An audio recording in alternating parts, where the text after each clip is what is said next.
धड़ कन्या नहीं है, वो कन्या साक्षात माया है। आज ब्रह्म को छोड़ दिया और वसुदेव जी ने माया को ले लिया है। जैसे ही आज माया को लेकर के, कन्या को लेकर के वसुदेव जी ने मथुरा में प्रवेश किया, तो जैसे जैसे आगे बढ़ रहे हैं वैसे वैसे वो ताले जुड़ते जा रहे हैं। अपने आप ताले जुड़ गए, कारागृह में प्रवेश किया, बेड़ियां बंध गईं, जंजीरें बंध गईं। क्यों? परीक्षित बोले गुरुदेव पहले तो अपने आप खुल गए और अब अपने आप जुड़ गए, बंध गए, ऐसा क्यों? तो सुखदेव जी कहते हैं परीक्षित देखो, जब जीव ने ब्रह्म का सहारा लिया तो सारे बंधनों से मुक्त हो गया, सब बंधन छूट गए। पर लेकिन जैसे ही दोबारा से माया का सहारा ले लिया, माया को पकड़ लिया, तो वसुदेव जी फिर उन बंधनों में फंस गए, फिर उसी माया में फंस गए।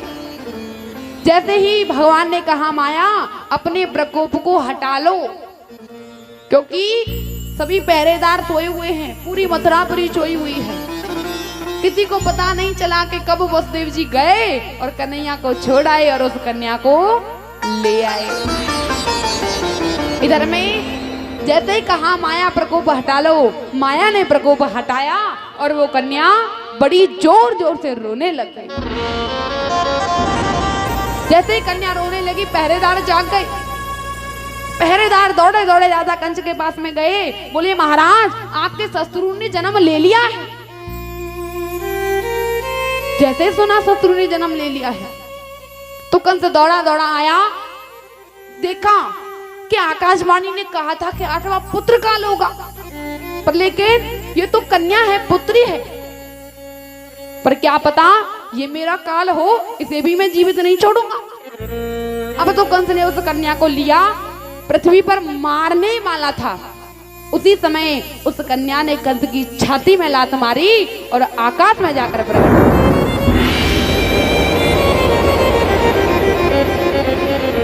आकाश में प्रकट होकर कहने लगी, अरे राजा कान कि मया हतया मंदः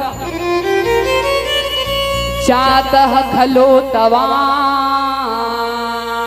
कृतः। हे राजा कान तू मुझे नहीं मार सकता, और मुझे मार भी दे तो तुझे कुछ मिलेगा नहीं। क्यों?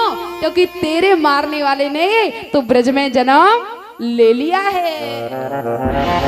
और सुन, जो तेरा शत्रु है ना वो थोड़ा काला है, सांवला है। इतना कहकर वो कन्या आकाश में उड़ गई। इधर में अब तो राजा कंस बड़ा भयभीत हो गया। जैसे ही काली वस्तु को, काली चीजों को देखे तो घबरा जाता था, उसे लगता था कि कहीं ऐसा ना हो यही मेरा काल है। काली चीजों को देखकर बड़ा भयभीत हो जाता था। पर लेकिन इधर ब्रज में क्या हो रहा है? जैसे ही पूरे ब्रज में खबर फैल गई, नंद बाबा ने सुना कि मेरे यहाँ एक लाला ने जन्म लिया है, तो आज नंद बाबा बड़े प्रसन्न हो गए, यमुना जी में गए और 108 डुबकी लगा कर आए हैं। 108 डुबकी लगा कर आए। पूरे ब्रज में खबर फैल गई है कि माँ यशोदा ने एक लाला को जन्म दियो है। सभी ब्रजवासियों ने नए नए वस्त्र पहने, मैया यशोदा के महल में आए, खुशी मनाने लगे, उत्सव मनाने लगे और होली खेल रहे हैं। होली किस चीज की खेल रहे हैं? माखन की। माखन की होली खेल रहे हैं, एक दूसरे में माखन मारते हैं। अब 84 खम्बे का माँ यशोदा का महल है। जब मैया के महल में कीच हो गई तो बाहर आकर होली खेलने लग गए। इधर में जब बाहर आकर सभी ब्रजवासी होली खेलने लगे, नंद बाबा ने देखा कि मेरा लाला बड़ा सुंदर है, बड़े प्रसन्न हुए। नंद बाबा ने बहुत दान किया, सर्वस्व दान कर दिया। सुखदेव जी कहते हैं परीक्षित, नंद कछु इतना जो दियो घन श्याम कुबेरहु की मति बोरी, देखत मोह लुटाए दियो न बची बचिया छचिया न पिछोर। नंद बाबा ने कहते ही गोविंद को देखा तो सर्वस्व दान कर दिया, सब कुछ लुटा दिया है।